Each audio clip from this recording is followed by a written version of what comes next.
Ladies and gentlemen, good morning, good afternoon, and good evening. My name is Captain Hibiki. I'm a 1302 Combat Engineer Officer by trade. I currently run the demolitions package here at the basic school, as well as the demolition ranges for the basic officers course and infantry officers course. Welcome to your online version of engineering in the offense and defense. Brief overview what we're going to go over today. First, going to talk about engineers in the defense. We'll talk about that for a majority of the class. Then we'll switch over to engineers in the offense, and we'll finish it off with some engineer planning considerations.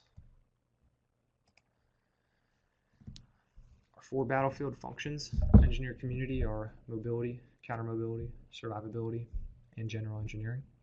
For mobility, we're talking about keeping people and things moving. Counter-mobility, preventing people and things from moving. Survivability, reducing our exposure, and then general engineering is our catch-all. We can utilize our creativity. It's important to note that a lot of the information we're going to go over today, you will not be able to directly apply during the POI here at the basic school. However, regardless of what MOS you end up getting, chances are you will work with engineers at some point in your career. So it's important to have a baseline understanding of who engineers are and what they can do for you, so that if engineers are in support of you, you can utilize them to the best of their ability to get the most bang for your buck. For engineers in the defense specifically, we're going to talk about survivability and counter-mobility, ultimately creating that time and space for our commanders to make decisions. Survivability includes all aspects of protecting personnel, weapons, and supplies. Like I said before, we're ultimately looking to reduce exposure. Looking to reduce exposure to enemy detection, reducing exposure to the effectiveness of enemy weapon systems. And we're also looking to reduce exposure to the weather. More often than not, it's the weather that's going to affect combat readiness and unit morale more so than kinetic environments.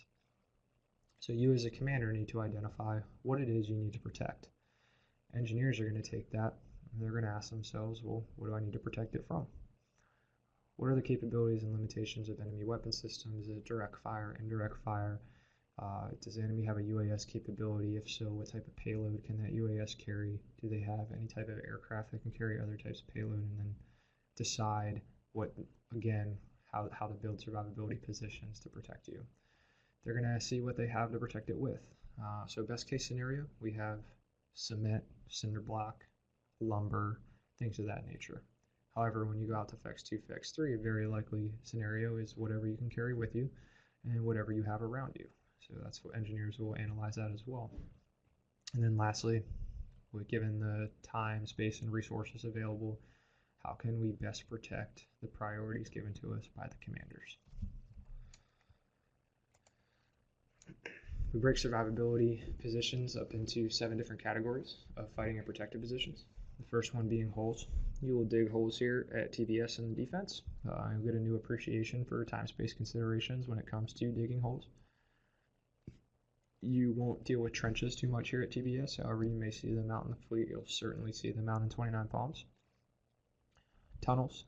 You may deal with tunnels in your mount package. However, for the most part, you won't be dealing with tunnels here at TBS.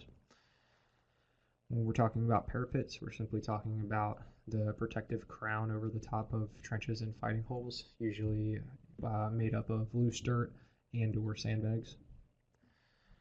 Overhead cover, we're simply referring to overhead cover from different munitions. We can build overhead cover to sustain indirect fire rounds of certain kinds, and we'll put different layering pending what type of capabilities the enemy has. Trigger screens. For trigger screens, if you've seen pictures from the Middle East with screens attached to the exterior of vehicles, those are trigger screens. What they're meant to do is get enemy munitions to deploy early, and that ultimately will reduce the effectiveness and penetrating effects of those weapon systems like the RPG. And then we have our shelters and bunkers, which are pretty self-explanatory. Some examples of fighting trenches here. Some IDF bunkers from the Middle East. There you see the parapets lining the top of that fighting hole and trench system there, all coming together to provide that good protection. Next, we're going to talk about countermobility, defined as to delay, channel, or stop movement by the enemy in order to destroy its forces directly or indirectly by enhancing the effectiveness of friendly weapon systems. I want to draw particular attention to that bolded statement there, enhancing the effectiveness of friendly weapon systems. Doctrinally, we don't want to go and throw resources and countermobility plan out there on the battle space if we can't affect the enemy as they encounter that, as generally referred to as just a waste of time. All right, so we want to avoid that at all costs. I'm not saying we never do it. However, doctrinally, we do not. So if you are deviating from doctrine, you should have a very specific reason as to why it is you're doing that. This needs to be an essential part of our scheme of maneuver early, nested within that commander's plan. And we also want the engineer's integration early and often. So as an engineer platoon commander, I spent a lot of my time snapping commanders into their left and right lateral limits. And I mean that on both ends of the spectrum. Sometimes have commanders that only ask for a very little bit, but given the time and resources that you have available, you might be able to provide a lot more than what they're initially asking. So we can go ahead and do more than what they're expecting. Or on the opposite end of the spectrum, commanders might ask for a lot of stuff that does fall under the engineering realm. However, just given planning considerations, time-space considerations, it's just not feasible. So it's important for the engineers to advise them appropriately so they can update their MET-T and update their expectations. So if we're looking to create time and slow down the enemy, what's one of the biggest ways we do that? This word should be coming into your mind: obstacles. So we're going to spend the next few slides building out this obstacle flow chart. This is doctrinally how we understand obstacles and obstacle employment and obstacle descriptions. So the first, we break obstacles down into existing and reinforcing. This would be an example of an existing obstacle. It's rice paddy here. The beach here is an existing obstacle. However, you can see that they are adding some reinforcing obstacles in the form of those cinder blocks there, as well as the logs. This is a type of existing cultural obstacle. And then here again, we have a type of reinforcing obstacle, the Cheval de Frise from the Civil War here. So you might be asking, why are we showing obstacles from the Civil War? Well, because we have adapted these obstacles that were originally made for anti-cavalry, and we utilize a very similar one today called a knife rest that's effective against some vehicle and personnel traffic, canalizing certain types of scenarios. We utilize them quite a bit at SNAP entry control points. We further break our existing obstacles up into natural versus cultural. So the giant redwood here would be an example of a natural. The reef is a type of natural. Mississippi River and this Afghan mountain range, all types of natural obstacles. Brooklyn Bridge, however, is a type of cultural obstacle. We define cultural obstacles as how a certain population living in an area has overcome a natural obstacle. Some other examples are the dam in Mosul, the favelas in Rio. This might look familiar to you. This is a picture of Interstate 95, which sometimes looks like this, but usually when it's about time for me to go home, it looks a little bit more like this. This is the importance of understanding the operational culture in which you may be. So we've all traveled somewhere different, whether it be a different state or a different country, and it's always a little bit different depending where we go. This is the importance of, if you find yourself in a foreign land, understanding how time and space and cultural norms are going to affect you, because they should be considered an obstacle. All right, we've discussed existing, natural, and cultural. Now let's talk about reinforcing types. Reinforcing obstacles are defined as a military effort designed to extend or improve the effectiveness of an existing obstacle. We break them down into 5 different types. We have constructed, demolitions, mines, contamination, and expedient. The first being constructed. Now they can be pretty time, labor, and resource intensive, like what you see in this picture here. Probably took a lot of people, a lot of time, and a lot of logistics capability to get these tetrahedrons made over the course of miles. Or it can be something pretty easy to set up, like sea wire. So I'm sure you've all encountered C-Wire at some point in your TVS experience thus far, whether it be LandNav or FX1. And as you found, this stuff is very effective, and it's relatively light and pretty easy to employ. We like to consider it our bread and butter in the engineer community because we tend to use it in almost every defensive position. We use it so frequently and it's so effective that we break it up into 3 different types that you will need to know.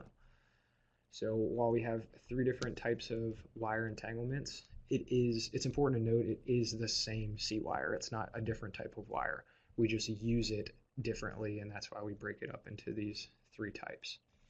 We have protective, tactical, and supplementary, so that when you build your obstacle wire plan at the end, it's going to look something like this. You'll need to build one of these for your mid-performance exam. It's a little confusing up front, so let's break it down and show you how we got here. So the first, we have our protective wire. This is closest to our battle positions and our fighting positions, and it's ultimately meant to protect us. We usually want to keep that just outside of hand grenade range. Typically put it along some sort of final protective line. Next, we have our tactical wire. So our tactical wire is along our principal directions of fire here, our final protective lines. And this is what we put out in the battle space to ultimately achieve our tactical task. And lastly, we have our supplementary wire. Our supplementary wire is meant to complement our tactical wire, but it's also meant to mask the intent of our tactical wire so that the enemy doesn't know exactly what it is we're trying to do or where our engagement area is located. Note the difference in ops terms and graphics for each type of wire. This will be an evaluated piece moving forward. Next, we have demolitions. Demolitions can be small charges that we utilize to create debris or put debris in a certain area, or it can be some large charges like this 40-pound cratering charge that we can space out appropriately to blow up a roadway or prevent vehicles from getting into certain areas. Or it can be utilized to destroy entire structures. Those of you that have read the book, The Bridge at Dong Ha, may know who this individual is. This is Colonel Ripley, Captain Ripley at the time. He is famous for his actions in Vietnam during the Easter Offensive. So the North Vietnamese army had 20,000 men accompanied by tanks. They were making a massive offensive. And Captain Ripley at the time spent 3 hours under intense fire, monkey barring underneath a bridge, transporting 500 pounds of military explosives, which he then detonated and single-handedly stopped that advance of 20,000 men. So pretty impressive what you can do with demolitions if you utilize them appropriately at the right time and place. Next, we have mines. It's an example of an anti-tank mine, some rudimentary detection techniques. Now, in 2014, the Obama administration had a policy prohibiting the use, stockpiling, production, and transfer of anti-personnel landmines. As of January of 2020, that policy was rescinded, and the verbiage reflects that they are again approved for use under the combatant commander's authority. It specifically states that planners should plan for the availability of landmines moving forward, specifically for area denial capabilities. It is important to note that we are still limited to non-persistent landmines. What that means is the landmines that we employ, they have a life cycle. So they must, after they hit their certain time frame, they will either deactivate or self-destruct. And then once we do utilize them, we will have to send some sort of clearing asset, usually EOD, to that area to confirm that that area is clear and safe for traffic so that we don't injure any non-combatants. It's also worth noting that we are now joining 11 countries that also still utilize anti-personnel landmines. And our enemies have really always used mines and IEDs and booby traps of some sort. One type classification of mine that we have always used is the M18A1 Claymore. You will utilize these when we go down to Murphy Demo. They're a great piece of gear. They have 700 1/8 inch balls that are suspended in plastic resin, and they basically act like a very big shotgun.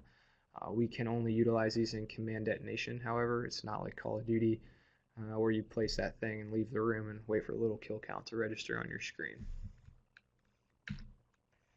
Next, we have contamination. So we need to be able to operate in any environment at any time, and contaminated environments are one of those. So depending how up to date you are on current events and following worldly events, we're going to start back in 2012, kind of work our way forward. First event, this is taken in Syria. As you know, the Assad regime has gassed their people multiple times. This is something we need to be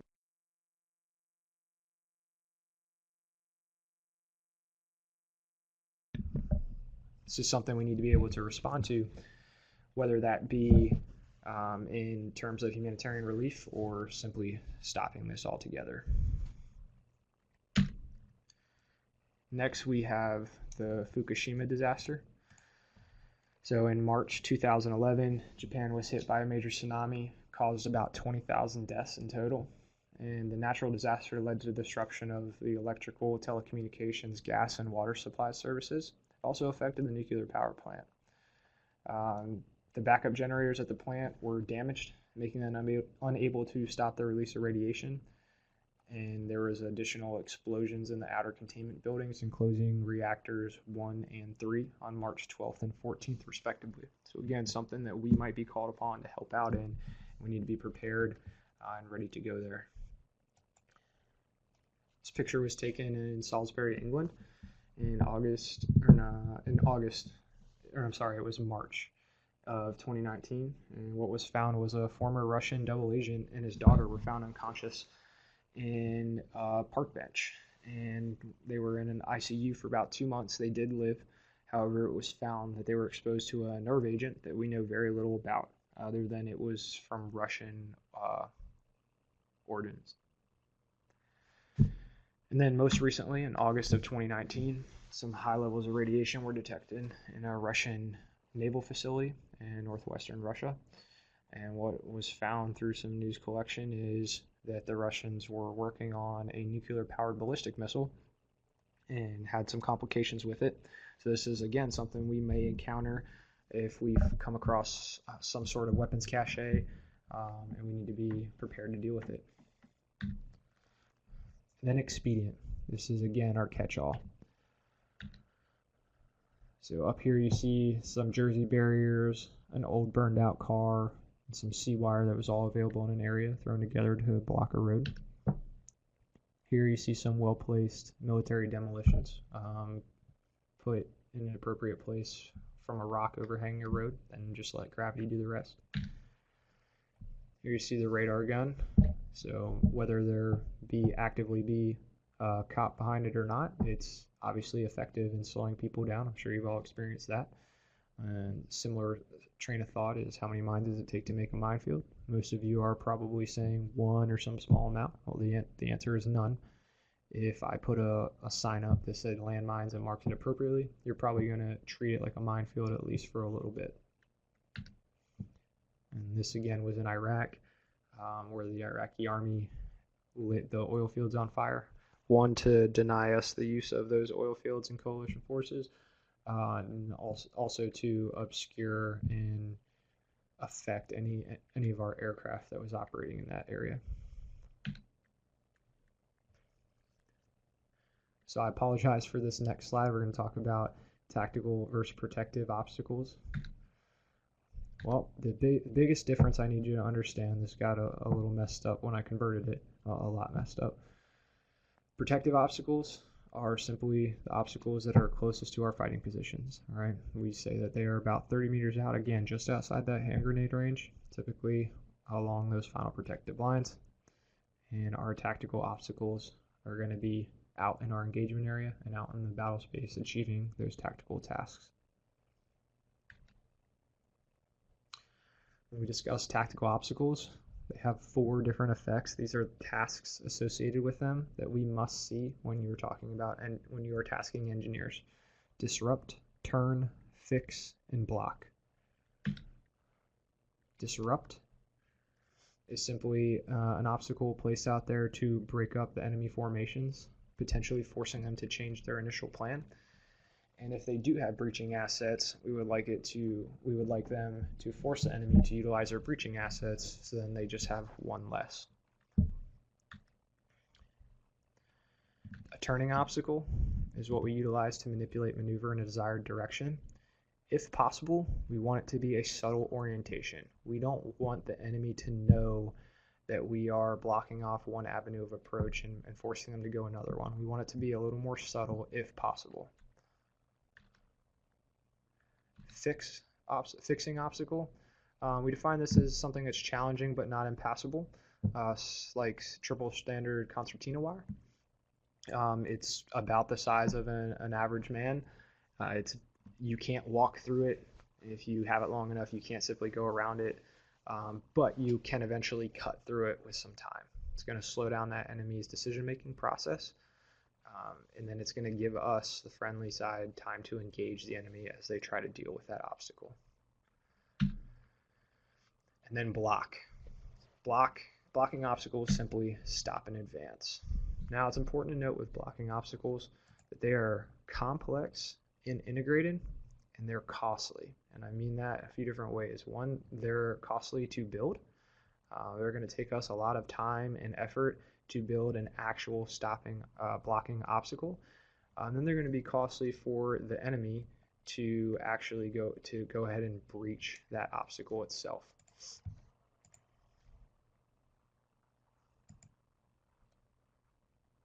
So this is the end of our flow chart here. Again, this is how we doctrinally talk about and refer to obstacles, so it's important to understand the relationships here.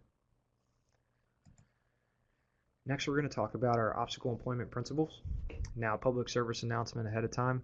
The acronym we use for our employment principles, if you are studying with your family, your spouse, anybody for that matter, this might need a little bit of an explanation up front. So first, we have covered by fire.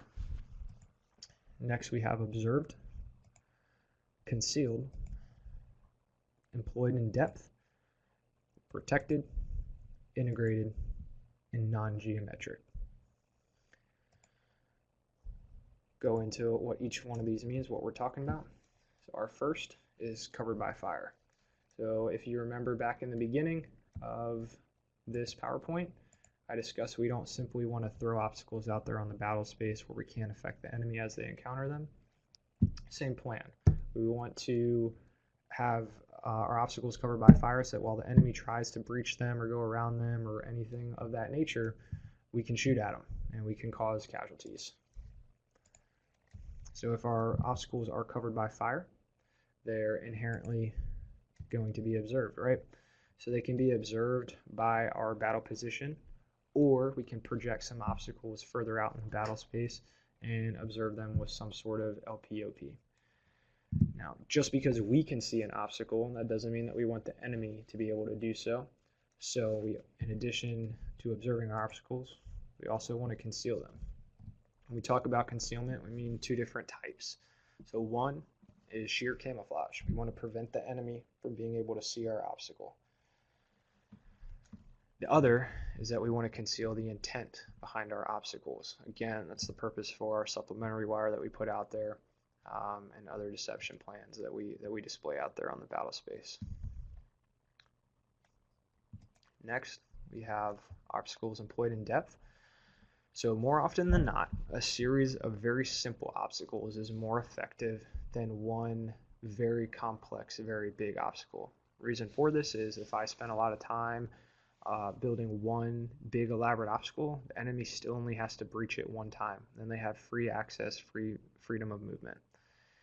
Think back to the O course. If I have one 2-foot hurdle, it's not that difficult to breach, sure.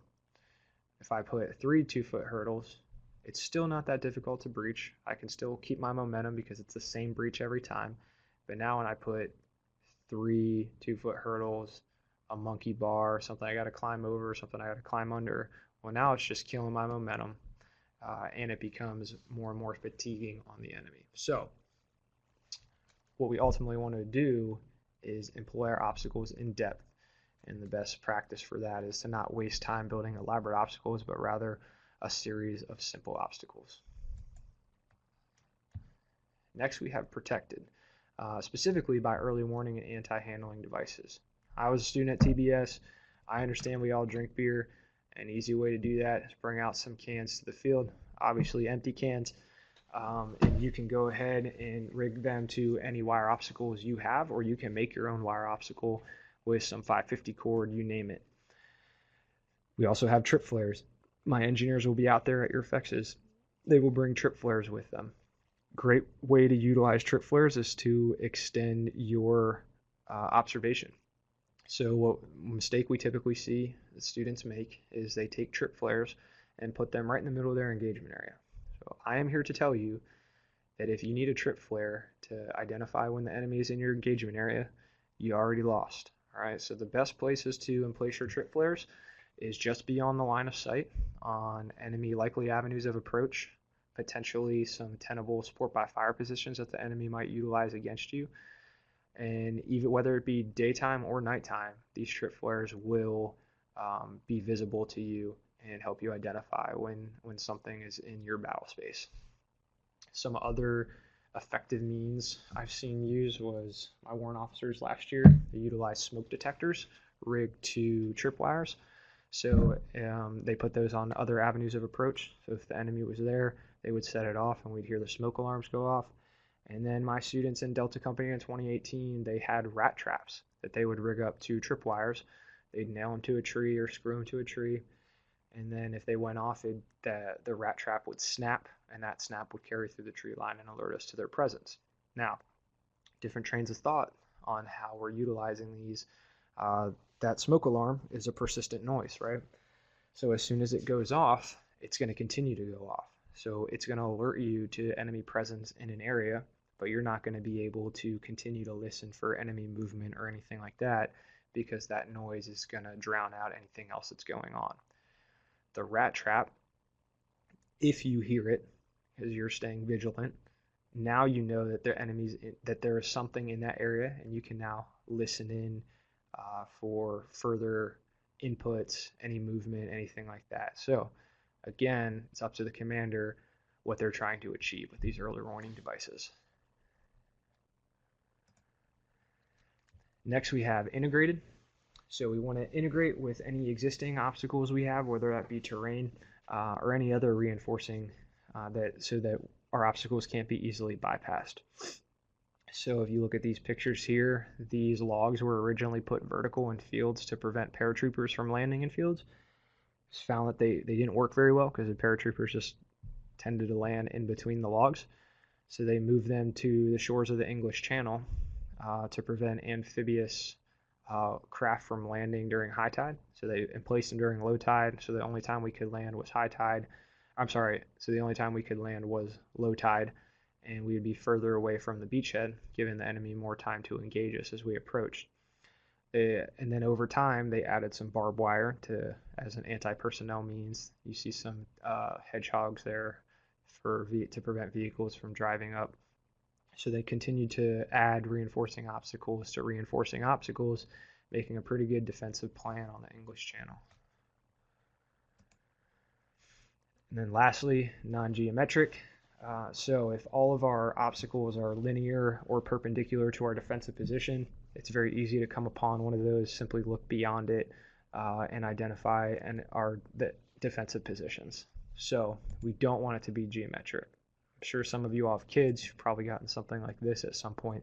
That's exactly what we want our defensive position to look like to the enemy.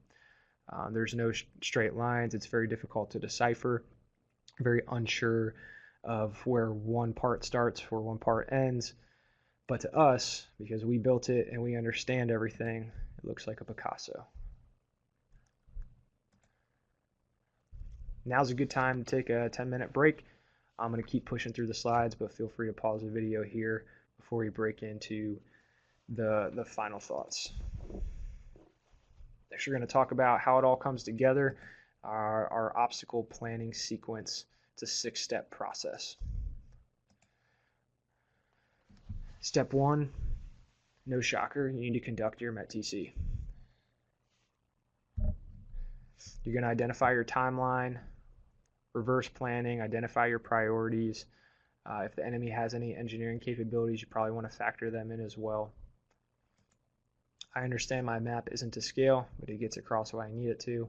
Our mission is going to be on order, disrupt the enemy west of the 1-3 Easting in order to deny the enemy the ability to reinforce adjacent forces. Here's the enemy, here's us. 2. Analyze avenues of approach. This is often a problem that we see both during the STEXs and the FEXs, that you all are not identifying all tenable and enemy avenues of approach. All right, so if you look at my map here, you'll see to the south, the northwest, and the north, I have a bunch of area blocked off. I've identified that as non-trafficable area, and that's going to help me see the actual avenues of approach that do exist. So for my map, I've identified 2 avenues of approach. I've identified from west to east, and then that avenue up there to the north. So I have 2 enemy avenues of approach. Next, I'm going to analyze my engagement areas, battle positions, weapons types, and locations. All right, so I'm going to pick where I'm going to put my enemy weapon system. Where I'm going to put my friendly weapon systems to best affect the enemy scheme maneuver. So for the purposes of this, like I said, I identified 2 enemy avenues of approach. My MLCOA, I believe that the enemy is going to move that west to east route. All right, so I'm going to take my forces and position them in the best place to affect that enemy course of action. A mistake we often see in the STEXs and FEXs as well is students will identify a really good area to kill the enemy, like a swamp or like a big valley, and they'll pick a dominating piece of terrain around that big valley and say, yeah, this would be a really good place to kill the enemy. Well, you're thinking about it wrong, right? You want to think about what the enemy's most likely course of action is. So if there's a really good place to kill the enemy, chances are the enemy's not going to go there. All right, so you need to figure out which way they are going to go to attack your position, and then position your forces appropriately. So here you can see I've established my engagement area. I'm accounting for my weapon systems, where their max effective range is, and then their max range in general, my 3 different squad positions. And then for good measure, I did put an LPOP up there to the north to cover that northern route. So in the case that I am wrong and the enemy is coming from that northern route, I have an early warning, and that'll give me some time. That'll give me some time to reorient my forces or make any decisions I need to. Next, we're going to determine our desired effects on enemy maneuver or obstacle intent. So as that enemy moves from west to east, I want to first put a disrupting obstacle. If they go too far to the north, I want to put a turning obstacle to force them back down into my engagement area. And then as they enter my engagement area, I'm going to have a fixing obstacle. Next, I'm going to determine obstacle locations and types. So basically, I'm going to match my obstacle effect to my obstacle intent. What type of obstacle is going to achieve it? So again, my disrupting obstacle as enemy moves from west to east is going to be some tanglefoot. If they go too far to the north, my turning obstacle is going to be some log cribs and wire. It's going to force them a little farther down to the south. Should be a subtle orientation like we discussed earlier because it's a pretty large maneuver corridor. So they'll most likely just push to the south willingly because it's not that obvious. Then as they enter my engagement area, I'm going to have some triple standard concertina wire as my fixing obstacle. It's going to stop them at least for a little bit while they figure out how to breach it. Also going to go ahead and plan a target there, so I can call for fire on the enemy as well. So as they move from west to east into the battle space and try to come to my position, we can call for fire on them and engage them with our direct fire weapon systems. And lastly, we need to determine our commander's obstacle priorities, resources, and actual work sequence. So we typically think of this 2 different ways. One is that we start closest to our battle position and work our way out. The last is we start farther out in our engagement area and work our way back into our battle position. There's no right or wrong way to do this. It's simply how you want to handle it. However, I will say, when you think of FEX 2, FEX 3, you have a little bit of enemy insight. You know that your enemy is doing their order about the same time as you. So roughly when you occupy, the enemy's making their movement, they're probably farther away from you. So that would give you some time to work farther away from your battle position. Whereas if you mess around and you don't occupy your position in a timely manner, perhaps you want to adjust your train of thought and start working with your protective obstacles, since the enemy might be in the immediate area if you took too long. So again, no right or wrong answer. Just depends on how you think about it and what you're actively observing when you get there on the deck. Some commander's responsibilities. So before execution, you need to develop and brief a tasking statement for your engineers. Again, my engineers will be out there for your order, so it's important for you to task them out appropriately. Give them your priorities so they can further guide you and get things ready so that you can have the most effective and efficient defensive setup as possible. And then also make sure you include all of the engineering aspects and developments in your troop to task matrix that you will learn about in your platoon in the defense class. During execution, one of the main issues we see is that you are not tracking your obstacles. All right, so if we spend time and resources going out and setting up trip flares and early warning detections, and your own patrols and LPOPs are setting them off, you're wasting time and resources, and you're potentially giving away your own position. So again, obstacle tracking is continuous as they get set up, and that needs to all be included in your terrain model there at the CP.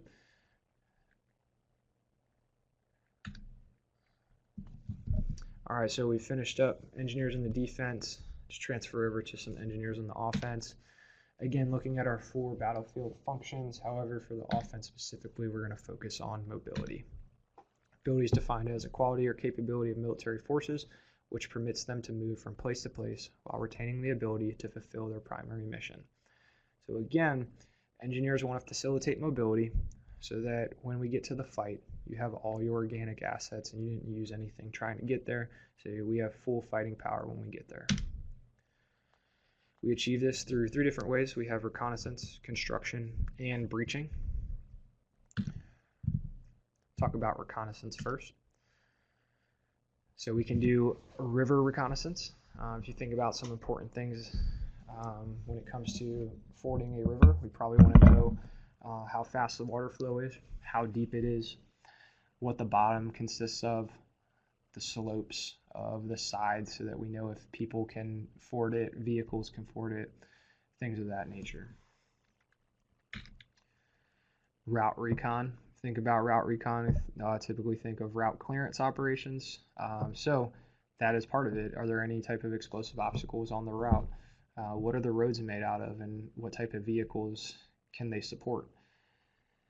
How many turns are there? What are the radius of the turns? Because if we're towing trailers, certain trailers need different turning radius to make it through. Are there any bridges? There's all kinds of important things to know when we talk about route recons. Bridge recon. So we have certain bridging capabilities that if a bridge is partially damaged, we can fix it by bridging it, by doing a partial bridge. We can also do a recon on how to blow up certain bridges, like we previously discussed. Weight limits for bridges, types of construction, if they've been compromised at all, dimensions of the bridge as far as what type of vehicles can just fit across them. All good things to know. Tunnel recon. So again, are there any turns in the tunnel? What's the airflow like? What's the composition of the tunnel? Is there an end? Overall dimensions and composition. All things we can go figure out for you. Obstacle recon. So you probably want to take your engineers on an obstacle recon, considering they're going to be the ones conducting the breaches of those obstacles most likely. You'll talk about obstacle recon a lot when you get to mount, because it's a lot of the same things, but we want to figure out exact locations, building materials of the obstacles, what's the intent behind the obstacles, are they covered by fire, what type of obstacle employment principles is the enemy trying to use against us. All good things to know while conducting our obstacle recon. Next, we're going to talk about some construction capabilities we have. So we have expedient road repair capability. Again, the extent to which we can do this is going to be dependent on what type of engineer unit you're working with. So engineer support battalions and wing units have access to compactors, graders, scrapers, and all this heavy equipment to make some pretty stable roads. However, Common Engineer battalions, forward deployed with the ground combat element, might not have access to all of that, and they might simply be operating just like that bottom right hand picture with a bulldozer. So there's limitations associated with that. I had a Lance Corporal that can make a perfectly straight dirt road with a bulldozer, which was great. But where that didn't help us was if it rained in East Africa specifically, everything turned to mud. So there wasn't much we could do or capabilities we could fill when it came to that. But again, that's just the importance of knowing capabilities and limitations associated with whatever engineer assets you have available to you. We have gap crossing capability here. So if you look at that left picture, that's a medium girder bridge. That medium girder bridge we can build on one side of a gap and launch it all the way across to the other. There are certain dimensions and weight restrictions associated with that, but there's capability we bring to the fight. That top right picture there, you have our IRB bridge, and that is a floating bridge component that we can utilize for rafting operations like you see there, rafting a tank, or if the gap is small enough and the water isn't flowing too fast, we can attach a bunch of those panels together and make one continuous floating bridge. And then this bottom right picture here, we have the ABLV, and that is essentially a tank that carries a bridge on it, and it can launch that bridge across the gap. A convoy can drive across it. The tank can drive across it there, pick it up on the far side, and continue moving. Landing zones and expeditionary airfields. So over that left picture, that is AM2 matting, which we can connect together to create expeditionary airfield and landing strip for aircraft and help to either give aircraft a longer time on station as a refueling point or act as a leapfrog point to project them further out into the battle space. Or that bottom right picture there, you can see they're pouring concrete for a more permanent type of airfield.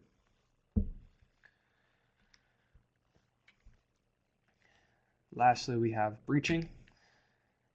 So breaching is defined as the employment of a combination of tactics and techniques to project combat power to the far side of an obstacle. So it can be explosive, like that first picture you saw, or it can be pretty basic. In that left picture here, you just see dropping a bundle of pipes into a gap that you can then drive across. That bottom right picture, trimming a few strands of barbed wire, pushing it up, allowing other people to crawl underneath. We break breaching operations into two different kinds. We have in stride, which is essentially a hasty breach.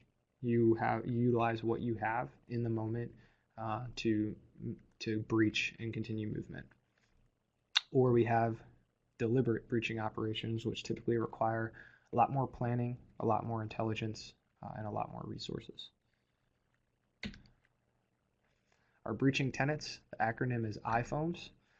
I being intelligence, F is breaching fundamentals, O is breaching organization, M is mass, and S is synchronization. Again, the acronym IFOAMS. Break this down a little farther.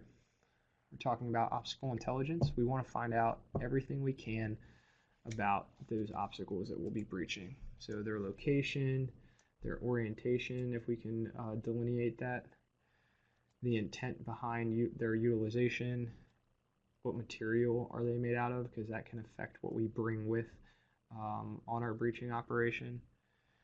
Is there any way to bypass them or go through them, any vulnerabilities that might already exist? And then are there any anti-handling devices that might be attached to them, IEDs, minefields? And then are they covered by any types of fire from the enemy? Our fundamentals of breaching, you'll see this again when you get to mount. For engineer operations, we use SOSRA. It's suppress, obscure, secure, reduce, and assault. When you get out to mount, it will just be SOSR, It will just be suppress, obscure, secure, reduce, assault. I'm sorry, suppress, obscure, secure, reduce. The reason in engineering operations we add assault is because for planning considerations, we always plan for 50% casualties of personnel and equipment at the breach site. Breaching operations are inherently dangerous. Our enemy employs the same principles as us, meaning they're typically covered by fire and observed.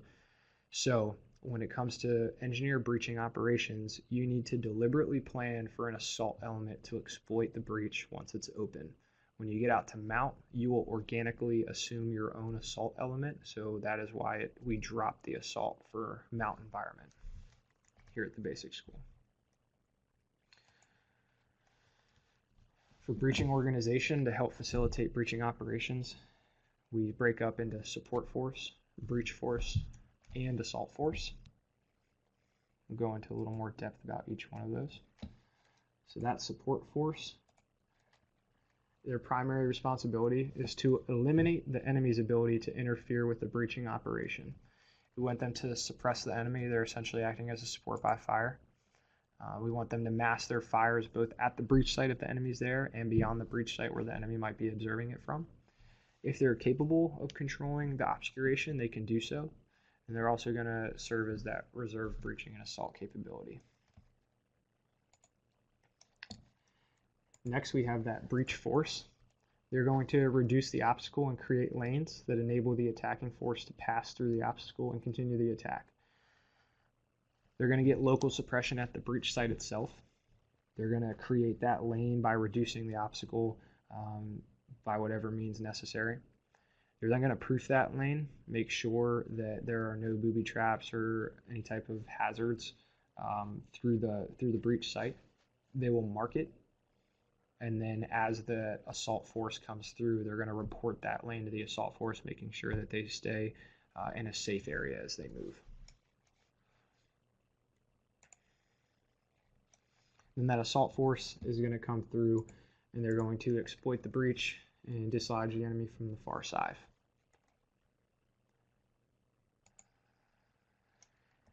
And lastly, we have mass and synchronization. We always do mass and synchronization together. As you all know, friction's in the transitions. So mass and synchronization is simply focusing our combat power at a specific time, at a specific place. And we need to achieve that together, always looking to achieve those 3-to-1 odds. Again, our breaching tenets, acronym IFOAMS.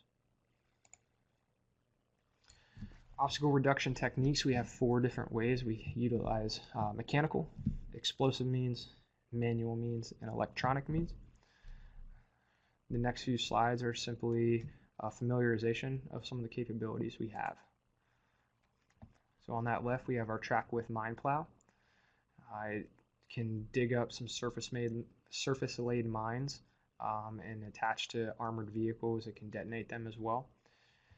If you look at the large pillars in the center of that track width mine plow on that left picture there, that is referred to as a dog bone. It has magnetic capability. So if there's any type of magnetic detonated mine, that will help to set it off. Top right picture, we have our M9 Armored Combat Excavator, or the ACE. That thing has a large bucket, and obviously you see the bulldozer blade. It can be utilized for breaching anti-tank ditches, breaching perimeter walls, specifically of mud. And then you can also put Marines inside there, push down the wall, open the bucket, and Marines can come out, go conduct their assault. At the bottom, an MCT is just a bulldozer, and we have up-armored cabs for all of our heavy equipment. And bulldozer is a great piece of gear to have along to move debris out of the way, put debris in the way. It can be utilized for breaching operations, whatever you see fit. This is the assault breacher vehicle, kind of specifically designed for breaching operations. It sits on the tank frame. As you can see, it has that track width mine plow. It has a coax machine gun, so it can suppress. It's got some smoke grenade launchers there, so it can obscure. It can, again, secure that breach site itself. That white piece sticking up from the middle is actually a Miklik, which is a rocket attached to 1,750 pounds of C4. It can launch that to explosively breach an obstacle, and then that kind of basket on the back left hand, well, the back right hand side of the vehicle, the left hand side of the picture, is flags, and that thing can shoot flags into the deck, marking a lane for follow-on vehicles. So this thing can essentially conduct a breaching operation by itself. Explosives, we have a few different ways we can breach. So again, I just talked about the MICLIC. Here's some more pictures of it. It's 1,750 pounds of C4 attached to a rocket. It clears a path 16 by 90 meters, and it essentially clears a path the size of a vehicle is what you're looking to achieve. It is also effective against buildings pending your rules of engagement and law of war where you're operating. A few different ways you can employ it. You see the top picture there. It's simply in a trailer that you can tow and stake down. Can also be in the AAV here in the form of a triple shot. And this AAV can also shoot. So again, triple shot meaning it has 3 of them. It can shoot these while it's conducting an amphibious landing. Have our Bangalore torpedo.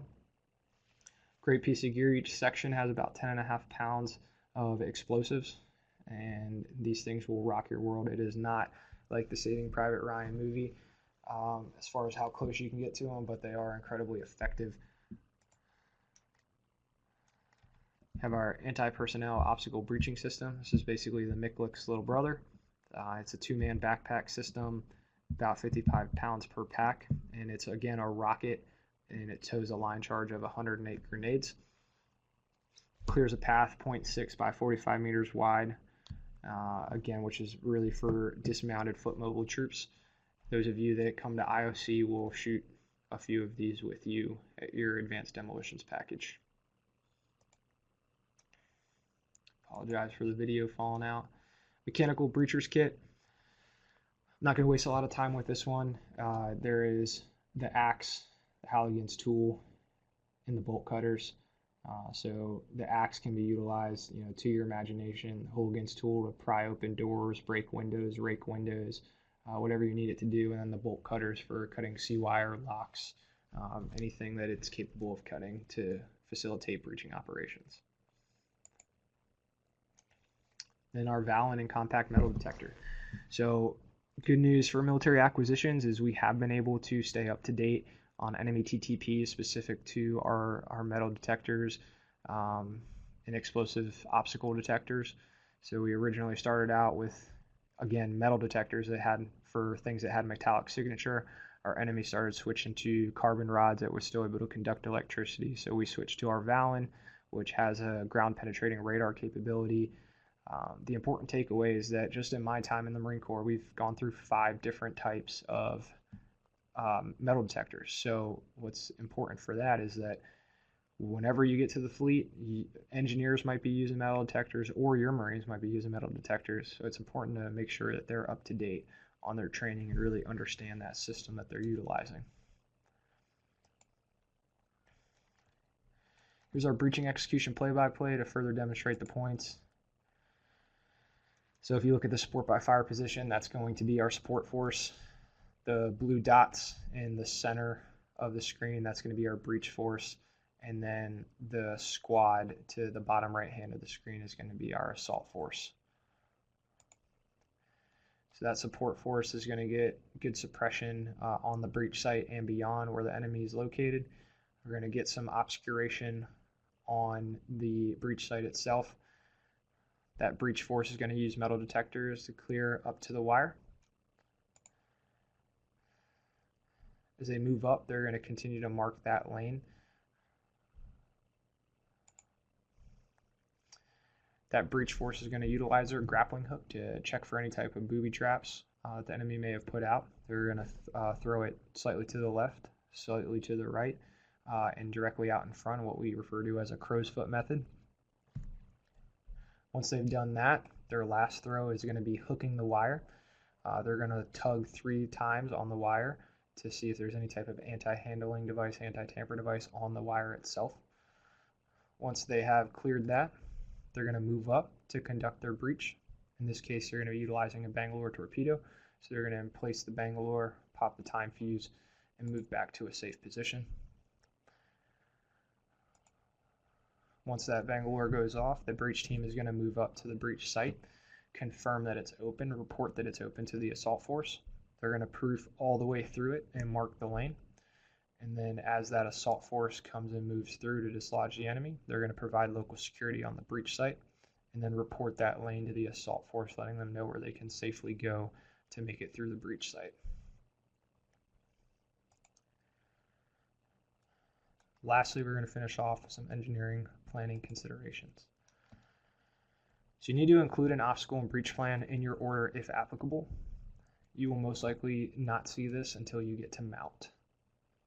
Make sure you task your engineer units separately. They will almost always be doing something different, so treat them appropriately and make sure you're tasking them appropriately. Always provide a priority of effort to your engineers so they know how to prioritize their tasks. Understand that engineers are part of the Combined Arms team, and we are typically well forward in the attack. What that means is we need to be just as light and maneuverable as those that are forward in the attack. As always, our rehearsals are key to successful operations. That's no change in any MOS. And understand that engineering operations are logistics intensive, which is why it's best to ask engineers what they need and how frequently they anticipate needing resupplied. Again, this is what we went over today. Here's my contact information. This is obviously my military email, and then this is my office cell phone number. For those of you that would like to meet up, my office is located in Gonzales Hall, or you can get with your SPC and let them know that you would like to talk to